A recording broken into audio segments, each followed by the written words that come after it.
The people who live inside these tents are right now drying out their blankets after Sunday's winter storm. 14 degrees Fahrenheit. That's where exposed skin freezes in under 30 minutes, where your body makes brutal automatic decisions about which parts to keep alive, where you should be indoors with expensive gear, not outside. Here's what should bother you. Why is the guy sleeping under a bridge warmer than you in your $500 tent? Not managing warmer. Scientifically, thermodynamically warmer. Because he's figured out something the outdoor gear industry doesn't want you to know. Once you understand it, you'll never view REI prices the same. This survival knowledge didn't come from universities, military manuals, or sponsored YouTubers. It came from people with no other option. People who get it right every night. Not for camping trips or challenges, but because failure means death. This is street-tested, physics-backed, life or death knowledge, and it devastates the premium gear industry. Stay with me. We're starting with the hack that'll make your expensive tent look like a stylish coffin. Hack number 1, the double tent secret. Why your single-layer shelter is a heat trap. Let's start with something that should make you genuinely angry if you have ever spent real money on winter camping gear. You're lying there in your $300 single-wall expedition tent, shivering, watching your breath fog the air. You paid good money for this. You read the reviews. The marketing said it was built for cold weather, and yet somehow you are cold. Meanwhile, half a mile away, someone sleeping rough has set up 2 thrift store tents, one inside the other, for a combined cost of $30. And they are sleeping like a baby. How? Why? What is going on? Let me ask you something first. Have you ever wondered why double-pane windows exist? Why aren't windows just one thick piece of glass? The answer is the same principle that's keeping that person warm right now, and it has nothing to do with fancy materials. It's dead air. That invisible gap between 2 panes of glass, or in this case, between 2 tent walls, is one of the best insulators that physics has ever produced. Air, when it can't move, can't transfer heat efficiently. It just sits there, doing nothing, blocking the cold from reaching you. The street survivalist figured this out not by reading a thermodynamics textbook, but by trial and error in conditions that punished every wrong answer. Here's exactly how the setup works. You take a larger tent, a beat-up family tent, maybe $20 at Goodwill, and you pitch it normally. Then you pitch a smaller, cheaper single-person tent inside it, making sure there's a gap of 6 to 12 inches between the inner wall and the outer wall. That gap is your dead airspace. That gap is your insulation. The result? The temperature inside the inner tent can run 15 to 20 degrees warmer than the outside air, powered by nothing. No electricity, no fuel, just trapped air and basic physics. Now here's the math that should genuinely disturb you. Winter mountaineering tents that use this exact principle, double wall construction with dead airspace, retail for anywhere from $400 to $800. The thrift store version of the same concept costs $30. You are paying up to $770 for the privilege of not knowing this. And if you don't have 2 tents, you can rig a heavy tarp about 8 inches outside your existing tent walls and achieve a remarkably similar effect. The principle is identical. Trap the air, block the wind from reaching your shelter skin, and let thermodynamics do the rest. This is hack number 1, and it's about to get more uncomfortable for your wallet. Hack number 2, the ceiling is stealing from you every single night. Quick question. When was the last time you thought about your tent ceiling as a survival threat? You probably haven't. Most people focus on the walls, the floor, the sleeping bag rating. The ceiling seems fine. It keeps the rain out. Job done. But here's what's actually happening above your head every night in freezing conditions. And this is going to change how you think about sleep forever. Heat rises. You know this. But do you truly understand what it means in a cold tent? Your body is a radiator. All night long, you are generating warmth, burning calories, producing heat, fighting the cold. That heat rises off your body, floats upward, hits the cold nylon ceiling of your tent, and vanishes. It conducts straight through that thin fabric and disappears into the freezing night sky. You are spending your body's energy, your caloric reserves, your survival fuel, and the tent ceiling is just giving it all away to the atmosphere for free. People sleeping rough in extreme cold discovered a fix so simple it sounds like it can't work. But it does. It works so well that survival gear companies now sell commercial versions of it for $40 to $50. The fix is a $2 emergency Mylar blanket hung from the ceiling. That crinkly silver sheet reflects 97% of your radiant body heat back down to you like a warmth mirror. Your heat goes up, hits the Mylar, bounces back, up, reflects, down, over and over all night long. Instead of losing that heat to the sky, you're recycling it. But here's the technique that most people get wrong. And getting it wrong turns this from a game changer into a wet, uncomfortable mess. You cannot attach the Mylar directly to the tent fabric. If you do, it conducts cold from the tent skin and drips condensation all over your sleeping bag. The pro technique, used by people who've had exactly one chance to learn from that mistake, is to hang it 2 to 3 inches below the tent ceiling using safety pins, binder clips, or duct tape. That small gap prevents cold conduction and lets moisture-laden air flow away before it freezes or drips. And here's a bonus effect that nobody talks about. That reflective barrier catches condensation from your breath before it soaks your sleeping bag. Anyone who has woken up in a wet bag in freezing temperatures knows that wet insulation is no insulation at all. This single $2 hack solves your heat loss and your condensation problem at the same time. The commercial tent liner that does this exact thing, $40 to $50. Your version, $2 and 5 minutes. But here's the thing. Even if you have perfect walls and a perfect ceiling, you are still in serious danger.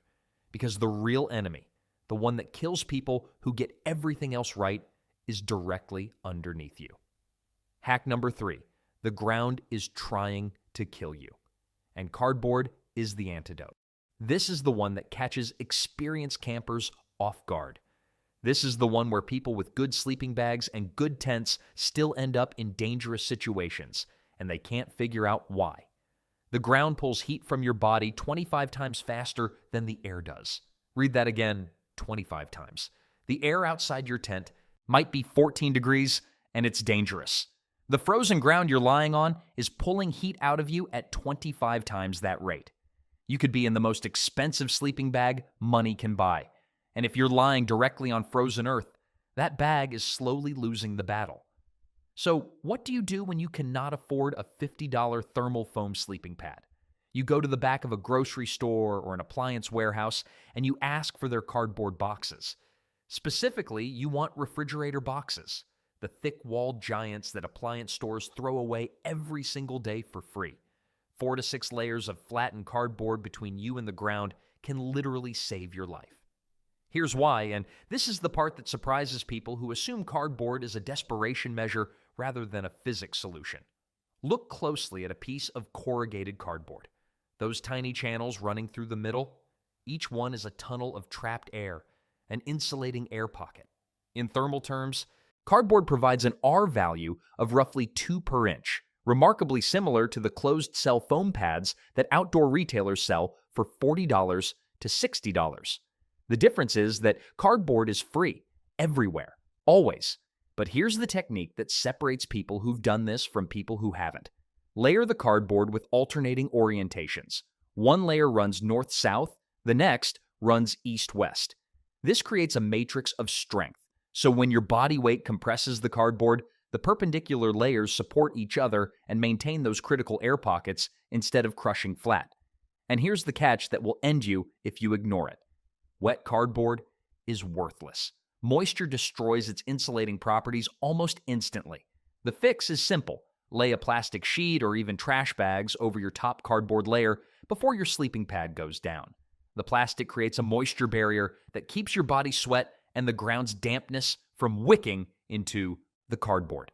A proper cardboard setup like this, layered correctly, moisture protected, can raise your sleeping temperature by a staggering 20 degrees Fahrenheit. Think about what 20 degrees means when you're starting at 14 degrees Fahrenheit outside. That's the difference between a cold, uncomfortable night and a medical emergency. Can't find cardboard? Bubble wrap from behind any shipping store. Styrofoam chunks from fish markets, carpet samples from flooring stores stacked 5 high, crumpled newspapers under your pad. The principle is always the same. Trap air between you and the ground. The material almost doesn't matter. The physics is identical every time. Hack number 4. Your body is a furnace. You're just running it backwards. Now we need to talk about the engine itself, because all the insulation in the world means nothing if you're not generating enough heat to trap. First, a question. How do you sleep? Flat on your back, spread out, full starfish? Because in freezing temperatures, that posture is quietly working against you. Sleeping curled in the fetal position cuts your exposed surface area by 40%. You go from a full-length heat-radiating billboard to a compact sphere of warmth. 40% less surface area means 40% less heat escaping from your body into the cold air inside your bag. This costs nothing. It requires no gear. It is available to every human being alive right now, tonight. And most people sleeping in the cold don't do it. But here's where street survivalists learn something that sounds strange until you understand the anatomy behind it. Most people with cold feet reach for a heat pack and stuff it in their boot or at the bottom of their sleeping bag. This is understandable. It's also inefficient. The real technique, the one that warms your entire body from the inside out, is to heat your groin area. Before bed, if there's a gas station with a hot water tap anywhere accessible, fill a sturdy water. Bottle with hot water, wrap it in a sock to prevent burns, and place it against your groin. This sounds odd. The physiology is brilliant. Major arteries, the femoral arteries, run through your groin, carrying blood on its way to your entire lower body. When you heat the blood at those arteries, you are essentially warming the fluid that's about to circulate to your freezing toes, your cold knees, your numb feet. You've turned your own cardiovascular system into a central heating network. Warm blood flows out from the core to the extremities within minutes. This is why the same principle applies to hand warmers. Don't hold them in your hands. Tuck them in your armpits or place them against your groin. Those locations are where major blood vessels run close to the surface. Warm the blood at those points, and your hands and feet warm as a downstream consequence. Now, the fuel question, because a furnace needs fuel and your body doesn't run on air. What you eat before sleeping in the cold matters enormously. Complex carbohydrates, oatmeal, pasta, rice, burn slowly. Your digestive system grinds through them for hours, generating steady metabolic heat while you sleep. Simple sugars give you a quick spike and then a crash, leaving you colder by 3 a.m. than when you fell asleep. Going to bed hungry in freezing temperatures isn't just uncomfortable, it's a survival error. Your core temperature is maintained by calories. No calories, no heat. It's that simple and that serious. And those emergency Mylar blankets, the $2 ones we mentioned earlier, most people wrap themselves in them like a burrito, wake up drenched in sweat, and then freeze as the moisture evaporates. The street smart technique is the heat sandwich. One Mylar sheet under your sleeping pad with the shiny side facing up, reflecting ground cold away from your spine, and one draped over the outside of your sleeping bag with the shiny side facing down, reflecting your body heat. So, back inward. Your warmth is now caught in a loop. It can't escape from above and can't be stolen from below. Hack number 5, the mistake that killed people. Don't make it. We have to stop here, because everything we've discussed so far helps you survive. What we're about to discuss is about making sure you don't accidentally kill yourself trying to get warmer.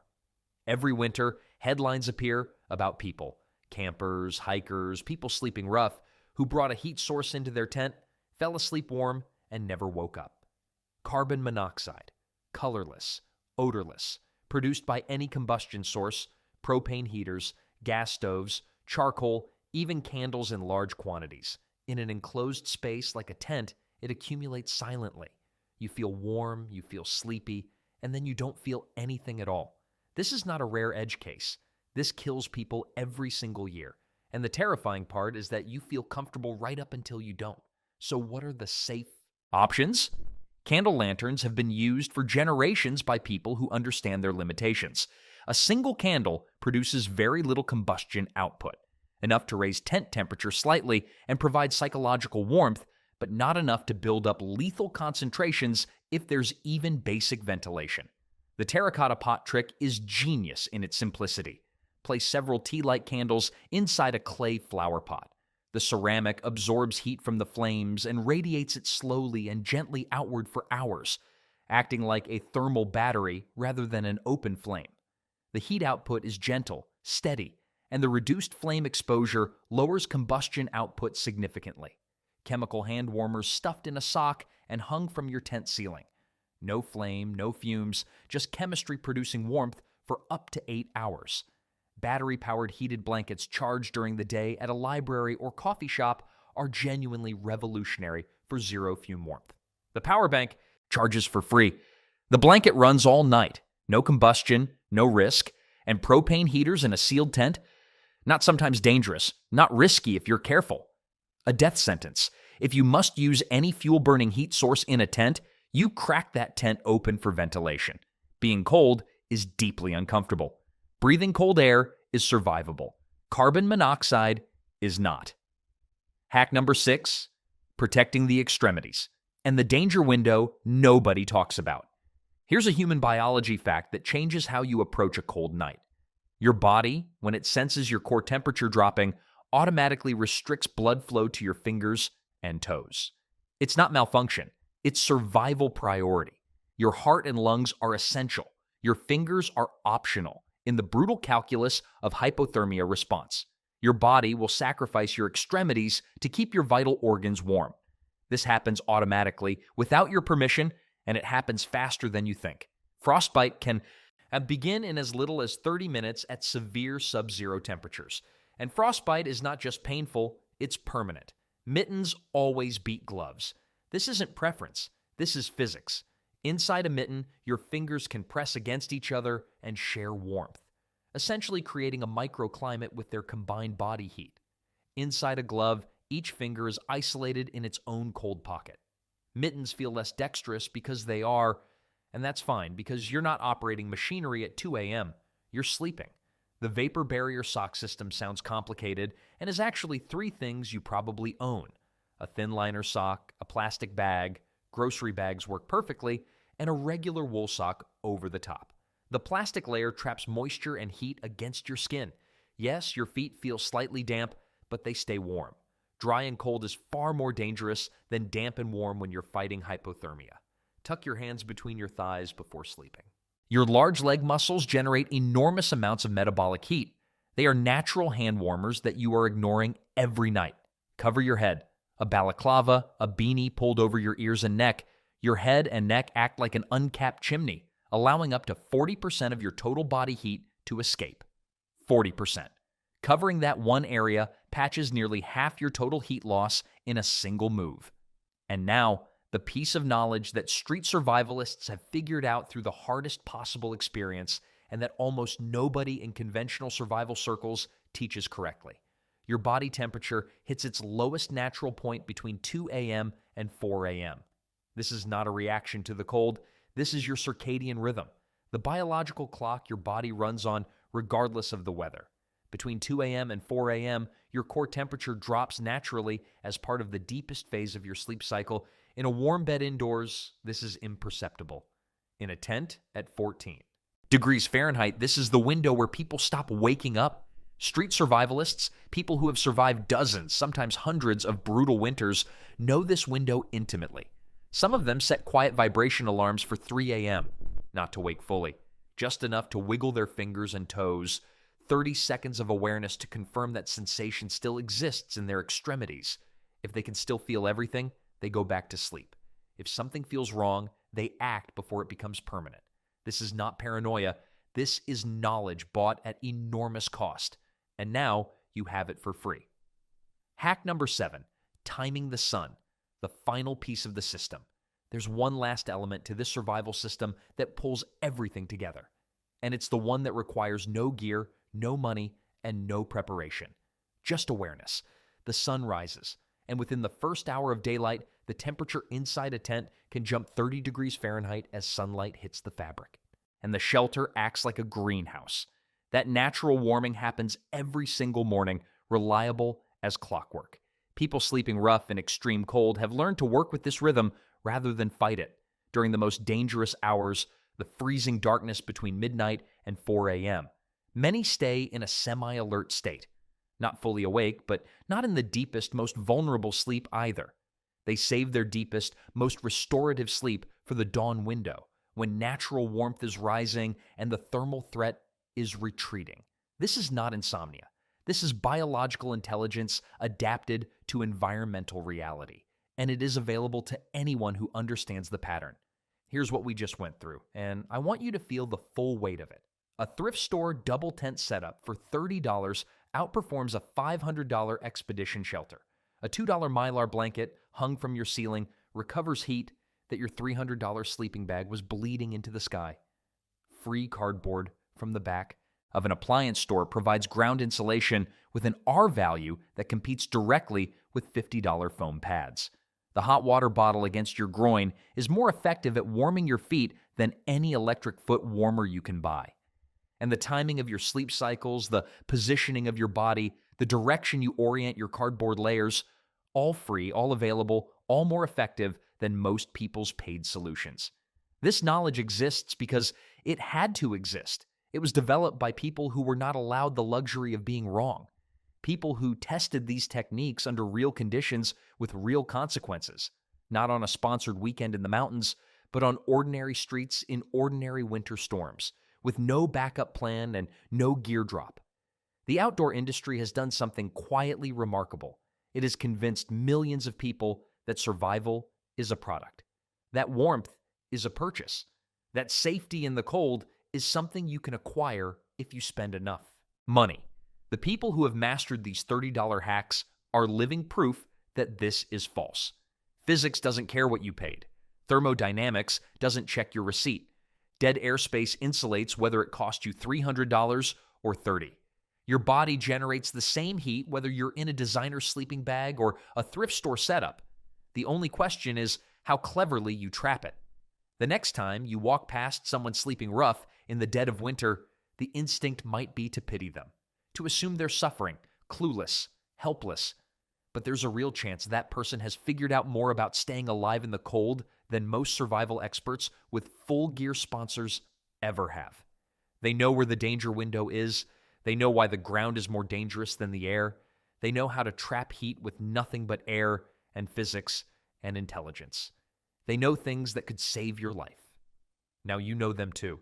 If this video gave you something real, something you'll actually use, hit that like button right now. It takes 1 second and it tells the algorithm this content is worth spreading. Subscribe if you want more deep dives like this one, because we don't do gear hauls here. We do physics. And drop in the comments. What's the most extreme temperature you've ever slept in outdoors? What gear did you have, and would you approach it differently after watching this? Let's talk survival down there. Stay warm, stay sharp. See you in the next one.